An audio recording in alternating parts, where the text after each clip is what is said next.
Oi, meu nome é Isaac e nós iremos resolver um exercício sobre conjuntos.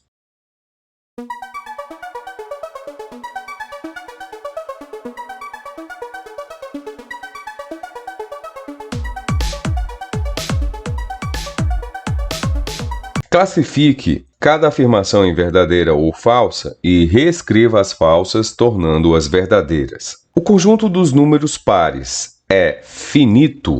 Quando ele utiliza essa palavra finito, é algo que tem fim.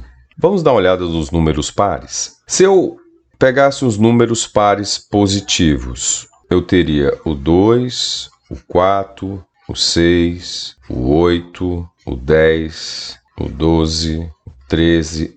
13? 13 não. 13 é ímpar. 14, 16, 18, 20, 22. Aí bem aqui eu coloco o quê? Reticências. Isso quer dizer que eu tenho mais números pares. E se fossem os negativos? Menos 2, menos 4, menos 6, menos 8, menos 10, menos 12, menos 14, menos 16, menos 18. E aqui eu coloquei reticência. Então eu não pararia no número menos 18. Existem outros números negativos pares. Então, tanto para a direita de 0 como para a esquerda de 0, tanto para os inteiros positivos como para os inteiros negativos, eu tenho infinitas possibilidades. Então, eu não posso dizer que o conjunto dos números pares é finito. Na verdade, o conjunto dos números pares é infinito. É infinito. Letra B. O conjunto A é formado pelos elementos x, tal que esse x tem que ser divisor natural de 13. Então, se eu pegar o 13 e dividir por 1, dá 13. Se eu pegar esse mesmo 13 e dividir por ele mesmo, dá 1. O 13 não é par, porque ele termina em 3. O 13 não dá para dividir por 2. O 13, se eu pegar os dois valores absolutos, o 1 e 3 e somar, dá 4. E 4 não é divisível por 3. Automaticamente, o 13 também não é divisível por 3. O 13 não é divisível por 5 porque ele não termina em 0 e nem em 5, ele termina em 3. O 13 é o chamado número primo, porque ele só tem dois divisores. Ele é divisível por 1 e ele é divisível por ele mesmo. Voltando para a lei de formação do conjunto A, onde x é um elemento, tal que esse x é um divisor natural de 13. Quem são os divisores naturais de 13? O 13 e o 1. Agora, esse x ele tem que ser menor do que 10. Então, o 13 ele é maior do que 10, enquanto o 1 ele é menor do que 10. Para essa questão, para essa alternativa, o único elemento a ser considerado é o número 1. Então, o conjunto A é um conjunto unitário que tem como elemento o número 1. E na questão ele diz que o conjunto A é um conjunto unitário. Isso aqui é verdadeiro. O conjunto B é formado por elementos y, tal que esse y é um número natural. Beleza. Se é um número natural, é um conjunto infinito, porque nós sabemos que os números naturais são infinitos. São todos os números inteiros positivos, incluindo o zero. Só que aqui ele deixou um limite. Ele diz o quê? Esse número é formado por 3 algarismos. E detalhe, diferente do outro, esses 3 algarismos eles podem ser tanto iguais, como eles podem ser diferentes. Naquela outra questão que a gente fez com algum tempo, eram 2 algarismos iguais. Aqui não, aqui são 3 algarismos e ele diz que o conjunto aqui é um conjunto infinito. Infinito quer dizer sem fim. Quem seria o primeiro elemento desse conjunto?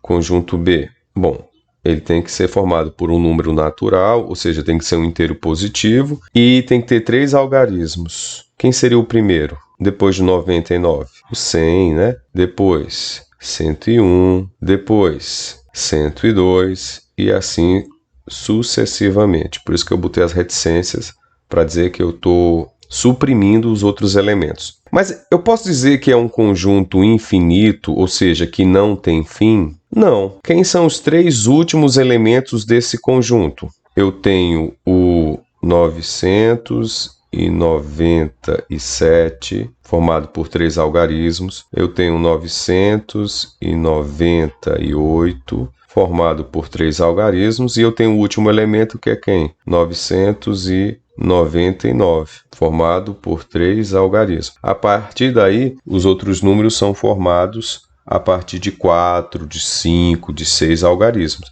Quem é o número que vem depois do 999? É o 1000. Então, aqui eu tenho um exemplo de conjunto finito, porque eu localizo o fim. Quem é o último elemento aqui? O último elemento desse conjunto aqui é exatamente o 99. Por localizar o último elemento, eu digo que o conjunto ele é finito. Letra D. Eu tenho um conjunto C formado pelos elementos Z, e esse Z é um número primo. Só que ele deixa aqui claro que ele tem que ser um número primo par. Qual é a definição que eu tenho em relação a números primos pares? Todos os números pares não são primos, com exceção do número 2. Eu posso pegar o 2, dividir por 1, que dá 2. E eu posso pegar 2 e dividir por ele mesmo, que dá 1. São os 2 únicos divisores de 2. Só que aqui ele diz que esse Z, que tem que ser um número primo par,